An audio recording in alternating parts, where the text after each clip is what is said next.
having faith, that's a free parent. You get a free parent. I'm not thinking I'm out here in this world, this is all for me, this is all on my back, that I have no point, that I don't have an umbilical cord to some sort of being.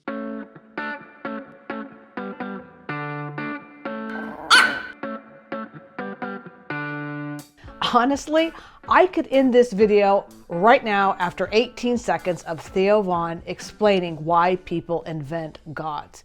It's because they don't want to be alone. They want someone there, someone they can depend on. That's theism in a nutshell. That's what it fulfills. But stick around because I think you're going to enjoy the rest of it. I'm responding to about a 5-minute clip he did, so it's not all that long.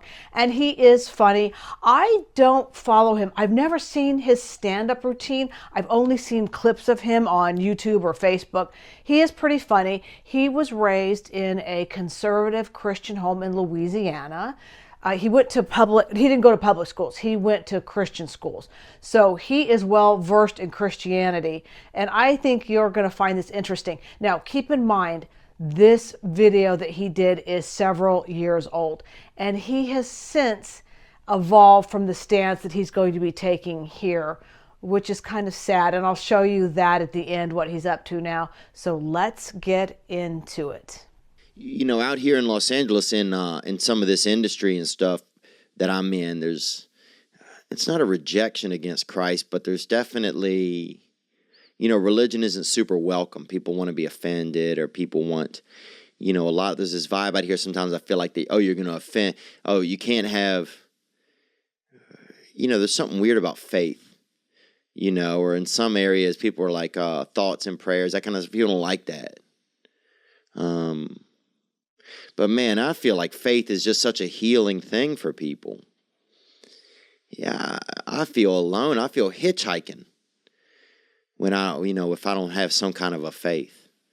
And as I even talk about this, I realize that my faith isn't very strong right now, and that it can really be tightened up. And but yeah, to feel, having faith, that's a free parent. Free? No, you don't get a free parent.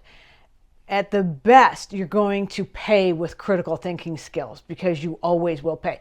And if you're like me, who spent 50 years in the church, you pay. I paid with my time, I paid with my money, and I paid with my brain, and I paid with my emotions, things that I can never get back. So no, it's not free. Hey man, I'm not thinking I'm out here in this world, this is all for me, this is all on my back, that I have no point, that I don't have an umbilical cord to some sort of being. Now, Jesus Christ, man, that was the most popular guy in my area growing up. I think the dude is a great role model. I think he could be the son of God. I think his brother could be, who's the little chubby guy, that positive baby, that little fruit, that bad boy eating fruits in the diaper. Buddha. Maybe Buddha's his brother, and Mother Nature is their sister, and yin and yang are their Asian cousins. And you got this one big beautiful family of people that, when we feel alone, we don't have to. Okay, so clearly Theo has departed from orthodoxy Christian. He seems to be, this is more like universalism, Unitarianism, it's even beyond what a liberal mainline Christian would be. So clearly, at least at this point in his life, this is what he was into. I feel a little bit like Stevie Nickish with this on.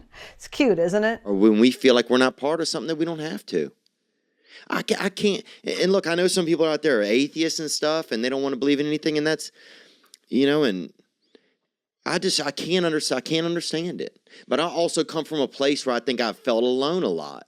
And so if you're telling me that there is a free being, a free body, a free parent, a free love, a free heart out there in the universe that will help me not feel alone, man, come on. That's a lottery ticket that I don't have to scratch, man. I'll take that all day. I'll take that all day because I want to be a part of something bigger.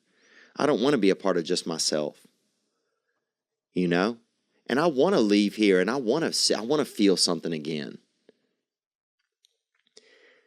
I want to feel something again, even if it's just the feeling of your spirit touching the spirit of your parents or of your grandparents or of your sister or of one of your ancestors or somebody else's.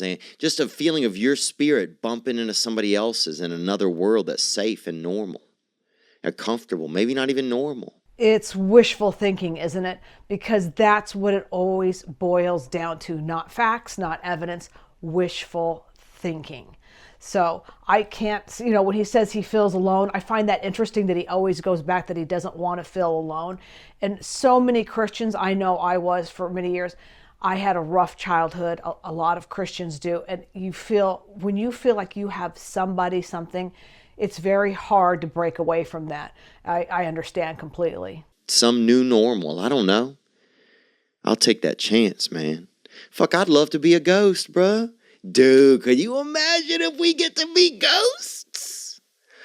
Oh, it's gonna be so much fun. Imagine being ghosts. You eat, everything you eat just falls right onto the floor. I would love that. I think Jesus Christ would be a great guest. I think he'd be great to talk to. I think that'd be a nice person to sit down and have lunch with. I think it's a great role model. I don't disagree, actually. I do think there was an historical Jesus, not the Son of God, but an historical man. And would that be interesting to sit down and talk to that person? Because this person behind the myth has influenced history so much, even just to go back and tell them what they've done, what havoc they've wreaked. But that would be kind of interesting. But I find Jesus, the one in the canonized Bible, a good role model? No, I don't. Even though you can say, well, he was love your neighbor and feed the poor and take care of orphans and widows. Great. But if the canonized Bible, what he said in there is true, he called himself the Son of God. He's a liar. So I don't find liars a very good role model, no matter what other good things they say. I don't want to not have any faith, man. I feel like I don't want to not have any. And now I'm open to figuring out where that faith lies. One thing that was interesting for me was when I started to travel and go to other countries and see that other people believed in different deities and different gods. It was not fair to me to then think, oh, well, none of these people go to heaven or none of these people go to an afterlife or only my God is the only one. But you got to believe in something good. I ain't accepting any of these cats believing in the dark arts. They're thinking all the treasures right here on earth. That's tricky, man. It just seems cold.